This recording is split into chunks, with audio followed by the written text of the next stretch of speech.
tratado periodontalmente e depois surge a dúvida, como é que a gente vai continuar o caso desse tratamento? Como é que a gente poderia corrigir essa migração patológica por conta da doença periodontal?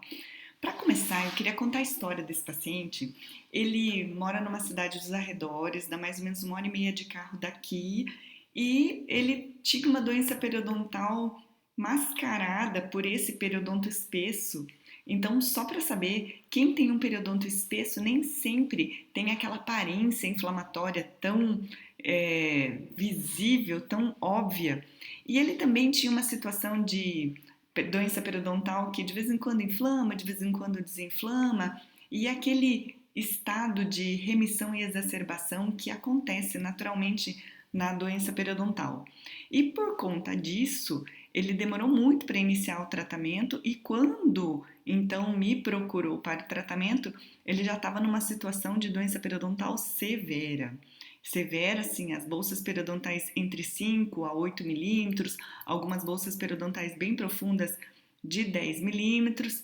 E aí é o seguinte, aqui é o caso tratado, mas quando o paciente chegou, ele tinha um controle de placa péssimo, porque ele tem náusea na lingual, então lingual de superiores, posterior-inferiores, não tem nem como encostar a escova, porque ele não tolerava nenhuma escova de passar por ali perto. Para essa situação, e isso daqui é na quarta sessão de tratamento dentro do método periodiária, onde a gente usa muita instrumentação ultrassônica, controle de placa, evidenciador de placa, e essa foto foi tirada na última sessão de tratamento, onde ele teve alta, e aqui a gente usa escova elétrica para conseguir um controle de placa, principalmente indicado para quando o paciente tem náusea. E assim a gente consegue controlar muito, porque a cabeça é pequena, junto com escovas interdentais para a gente conseguir controlar bem esse biofilme dental. Enfim, terminado o tratamento, a pergunta que se faz é o que a gente faz nessas situações onde a gente tem migração patológica, principalmente aqui. Nessa imagem, eu não tenho uma foto bem de lateral, mas a gente consegue observar que a gente tem uma migração patológica, o paciente é classe 3 e sendo classe 3, toda vez que ele oclui, havia vestibularização desse incisivo central e lateral e abertura desse diastema por conta da mordida incorreta dele. Nessa situação, o que se perguntaria é como é que a gente faz para corrigir essa mordida? A primeira coisa que a gente tem que pensar num planejamento ortodôntico, num caso periodontal, é que para começo de conversa, primeiro a gente tem que controlar perfeitamente a doença periodontal, a gente tem que estar numa situação de ausência de bolsa periodontal, controle de placa que mantenha longevidade e uma situação onde o paciente já esteja em manutenção periodontal preventiva. E essa manutenção periodontal vai ser periódica antes de que ele tenha remissão de doença de novo, que está suscetível a ter doença de novo, e ele pode sim passar por tratamento ortodôntico desde que ele esteja sob manutenção periodontal preventiva. Feito isso, tá tudo bem, ele pode fazer ortodontia.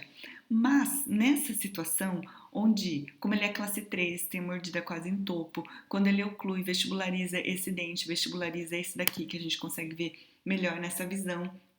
E aqui por palatina, a gente acaba tendo uma perda óssea bem significativa e uma exposição de mais ou menos aqui uns 5 milímetros de superfície dentária de um lado tanto para o outro.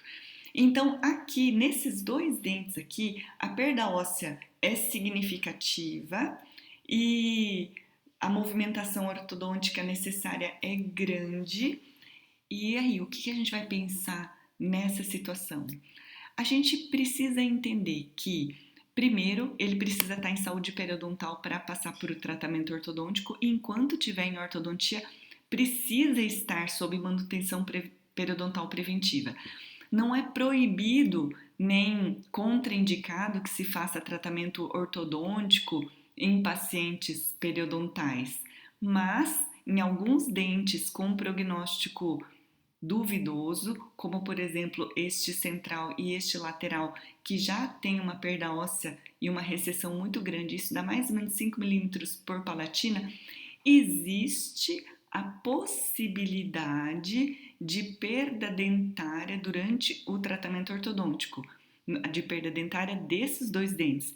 Isso não significa que todo tratamento ortodôntico esteja contraindicado, significa apenas de que esses dois dentes podem acabar não mantendo a sua estabilidade ao término do tratamento ortodôntico, mas que o ortodontista pode se utilizar deles para se guiar durante a movimentação ortodôntica e o paciente sabendo que ao término, após a avaliação, pode ser que esses dentes, pela perda óssea severa, não acabem ficando e acabem sendo substituídos por outro tipo de dente, ou um implante, ou uma prótese removível. A gente vai conseguir uma melhoria da dimensão vertical, porque ele já teve lingualização dos molares inferiores, perda de dimensão. Tudo isso vai favorecer com que esses dentes anteriores se mantenham em posição posteriormente para uma reabilitação. Mas então, eu concluo esse vídeo dizendo que muitas vezes a ortodontia acaba sendo proibida ou contraindicada e não é bem isso. Às vezes a gente já vai saber que alguns dentes seriam condenados. Outra coisa, a gente precisa deixar muito claro para o paciente que ele vai estar sob manutenção periodontal preventiva em retornos mais próximos, mais ou menos de 3 em 3 meses. Mas paciente com controle de placa pobre ou a incapacidade de manter uma situação sem sangramento gengival, pode significar que a gente acabe condenando alguns dentes ao término da ortodontia, que seria esse caso. Outra pergunta frequente é: o que a gente vai fazer com esses black spaces, esses espaços? Duas coisas a gente pode pensar. Existe a possibilidade de fazer a intrusão de alguns elementos se estiverem extruídos, mas a intrusão de antemão já é um movimento difícil de ser realizado.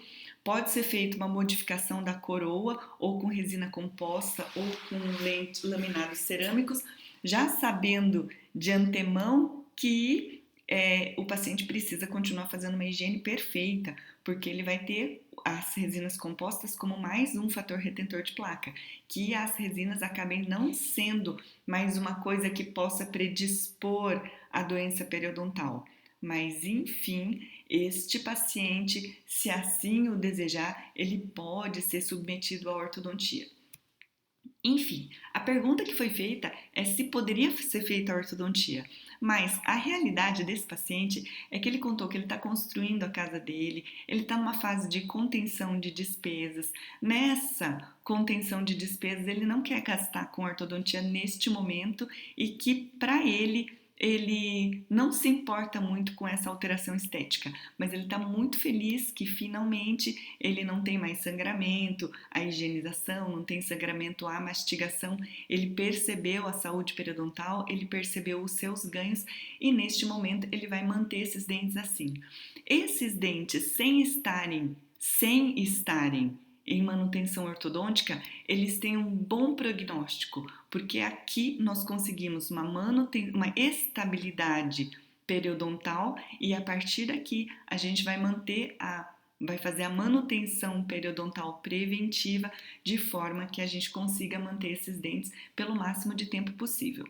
Eu sou a professora Cristina Miura, idealizadora do Periodiária, que fala dessa periodontia de todos os dias para que a gente consiga levar o melhor da pério, para que a gente consiga preservar os dentes que possam ser preservados, condenar os dentes que realmente não têm mais recuperação e conseguir agregar tudo isso numa odontologia de saúde para o paciente. Se você está me vendo aqui no Facebook, dá o seu joinha, compartilha com seus colegas. Se você está me vendo no YouTube, dá o seu joinha, se inscreve aqui no canal e, por favor, comenta a sua opinião. Se você já teve um caso parecido, se você tem alguma dúvida, se você tem algum comentário, algum acréscimo, alguma queixa, alguma crítica, escreve, porque tudo isso serve como crescimento para todo mundo. Então, muito obrigada pela audiência e espero o seu comentário.